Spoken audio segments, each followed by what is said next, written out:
우리는 계속해서 창세기의 아브라함의 일대기를 살펴보고 있습니다. 오늘 본문을 보니까 아브라함이 그랄 지방에 내려갔었는데, 그랄 지방에 내려갔다 온 아브라함에게 그 블레셋의 왕 아비멜렉이라는 사람이 그 군대 장관 비골과 함께 아브라함을 찾아온 겁니다. 아비멜렉이라는 것은 사람 이름이 아니고 왕을 지칭하는 고유한 명사예요. 예를 들어서 애국 왕 그러면 우리가 파라오라고 하죠. 또 뭐 중국의 황제 그러면 천자라고 그러고, 또 각 나라마다 그 왕을 지칭하는 고유의 언어가 있잖아요. 블레셋에서 왕을 지칭하는 언어는 바로 아비멜렉이라는 뜻이에요. 멜렉이라는 말 자체가 왕이라는 의미거든요. 이 블레셋의 왕 아비멜렉이 아브라함을 찾아옵니다. 오늘 본문에 보니까 아브라함에게 요청하는 게 뭐냐면, 서로 너와 나뿐만 아니라 우리의 후대에 이르기까지 더불어 평화하고 서로가 서로에게 해를 끼치지 않고 그렇게 사이좋게 살아가자, 이런 그 평화 조약을 맺게 되는 거예요. 이 본문을 보면 우리는 좀 고개를 갸웃할 수 있습니다. 그래도 한 민족의 왕인데 그 왕이 자기의 군대 장관을 대동하고 와서 일개 족장에게 우리와 더불어 파친 조약을 맺자, 서로 해끼치지 말고 사이좋게 지내자, 먼저 그렇게 요청한다는 게 있을 수 있는 일입니까? 왕이란 존재가 그렇게 가벼운 존재가 아닌 거예요. 그런데 왕이 한 족장을, 한 가정의 지도자를 찾아와서 먼저 손을 내밀고 우리와 사이좋게 지냅시다, 이렇게 요청했다는 거예요. 이게 어떻게 가능한 일이겠느냐 하는 겁니다. 22절 말씀을 보시기 바랍니다. 22절 말씀입니다.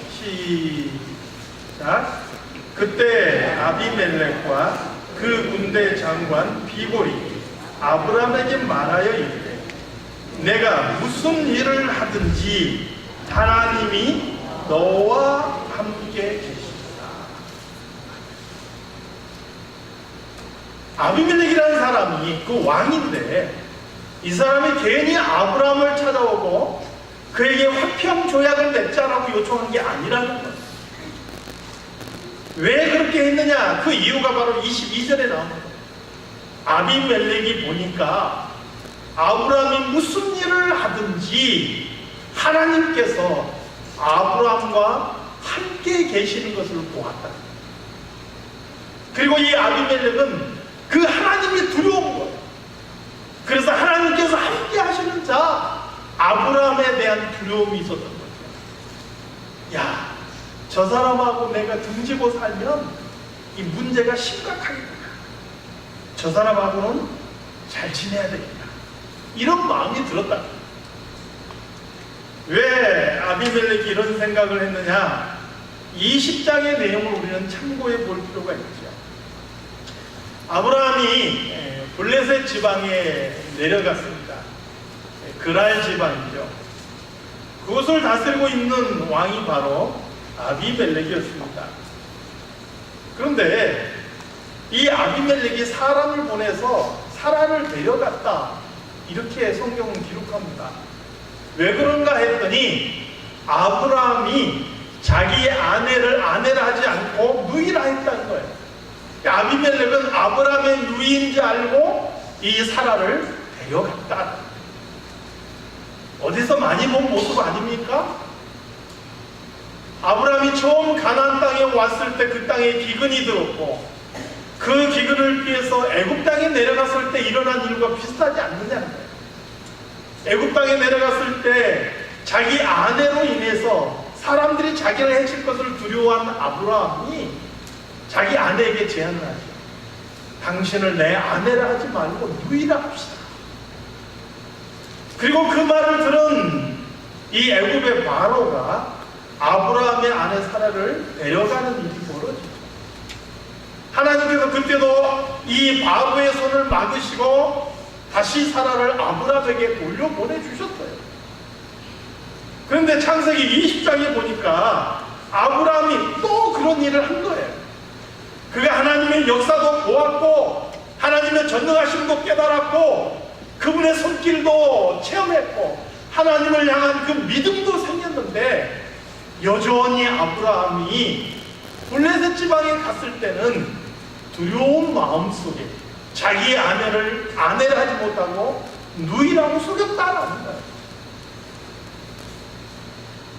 저는 이런 아브라함의 모습을 보면서 이것이 아브라함이 가지고 있는 약점이구나, 인간의 약함이구나, 이런 생각을 해봤어요.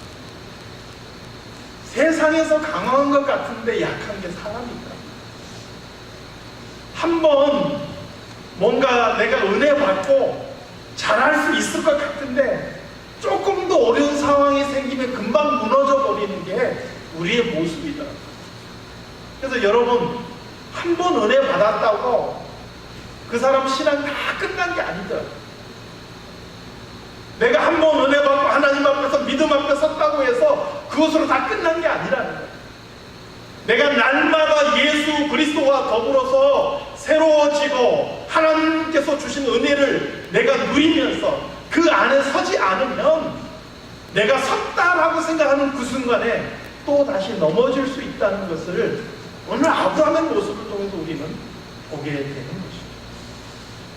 아브라함은 과거에 그가 범했던 잘못을 여전히 하나님을 체험하고 믿음 있는 상황 속에서 또다시 그 잘못을 범하는 그런 모습을 보게 되는 것이죠. 사랑하는 성도 여러분, 누구나 우리 안에 이런 약점이 있을 수 있어요. 아브라함 같은 사람도 하나님을 체험하고 나서도 해결하지 못한 약점을 끌어안고 있잖아요. 저는 목사이면서도 목사로서 여전히 가지고 있는 약점이 있습니다. 조만간에 우리 교회 장로님들이 세워지고 또 안수집사님이 세워지고 권사님이 세워질 거예요. 그분들이 완벽해서 세워지는 게 아니에요. 여전히 인간적인 약점들을 다 가지고 있어요. 그럼에도 불구하고 하나님께서 붙들어 주시니까 그 일들을 감당하는 줄로 믿습니다. 그러니까 인간적인 약점을 바라보지 말고 그분들과 함께 하시는 하나님을 바라보면서 우리가 순종하며 나아가는 것이 필요해요. 오늘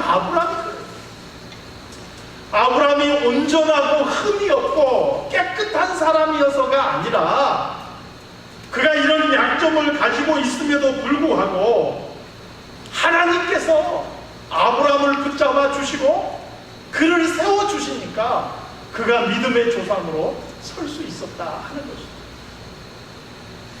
아브라함 아내를 빼앗기고 그저 빼앗긴 아내를 바라만 보고 있는데 하나님께서 직접 다시 나타나셔서 그 사라를 되찾아 주시는 것을 보게 됩니다. 아비멜렉에게 나타나셔서 말씀하십니다. 내가 데려간 이 여인으로 인해서 내가 죽으리라. 아비멜렉은 너무나 억울하죠. 나는 지금 이 여인이 저 사람의 누이라고 생각해서 데려왔는데 이 마른 하늘의 날벼락도 유분수지, 이게 무슨 말이냐. 그래서 하나님 앞에 이야기합니다. 하나님, 내가 순전한 마음으로 이렇게 했습니다. 나도 억울합니다. 하나님께서 말씀하시죠. 내가 순전한 마음으로 하는 것을 내가 알았기 때문에 내가 잘못하기 전에 내가 너를 막은 것이다. 너는 이제 이 여인을 돌려보라. 그는 내가 세운 선지자입니다. 이렇게 말씀하십니다.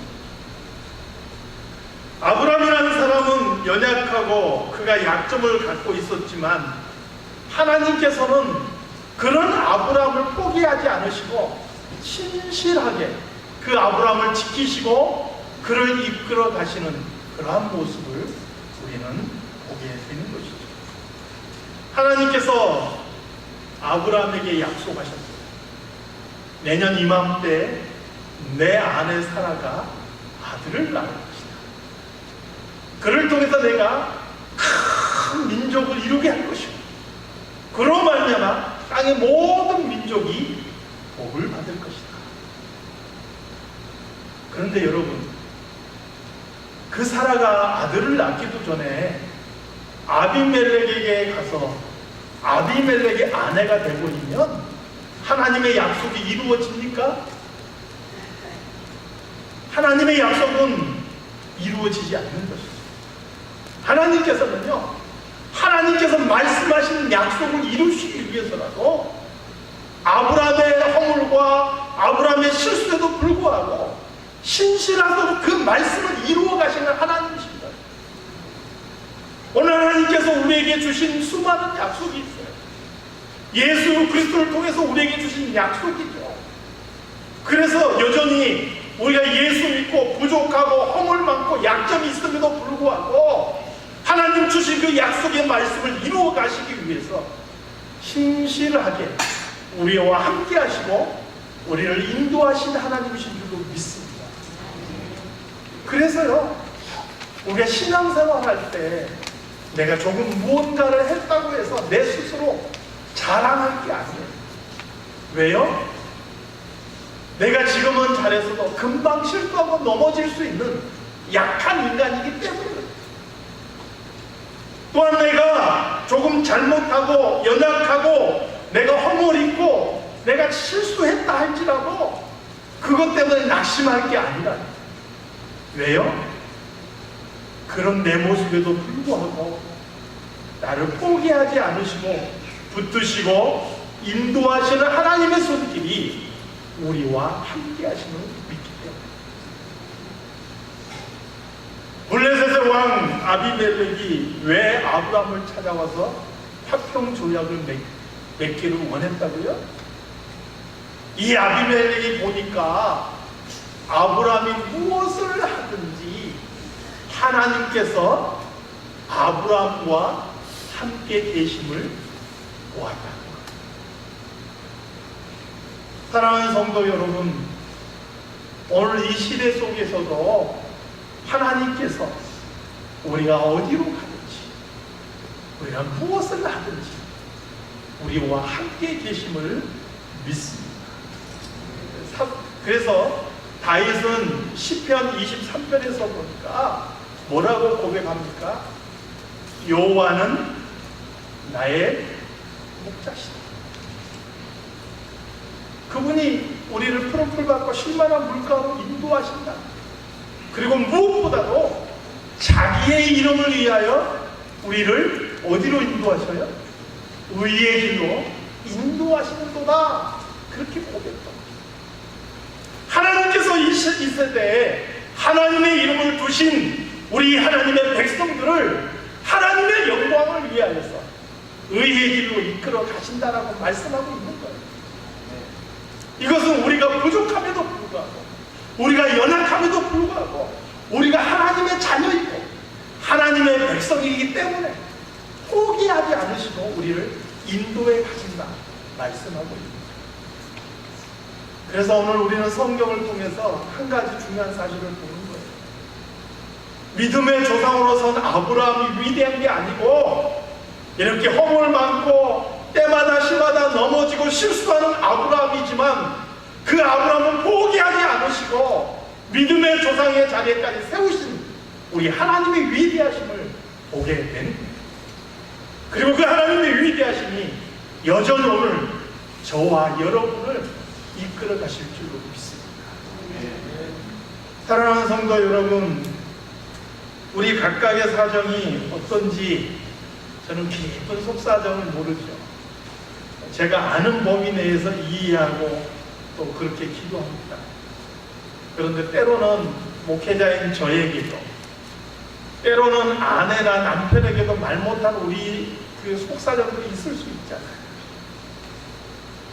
여러분의 상황이 어떤 상황이 있는지 저는 다 알지 못하지만 한 가지 분명한 사실은 그런 모든 상황 속에서도 하나님께서는 결코 포기하지 않으시고 우리를 이끌어 가신다는 사실, 이거 한 가지로 분명한 아브라함을 아브라함 되게 하신 하나님께서 오늘 저와 여러분을 끝까지 인도하실 줄로 믿습니다.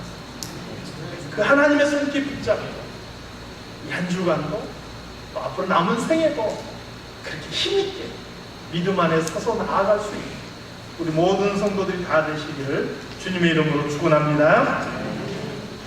하나님 아버지,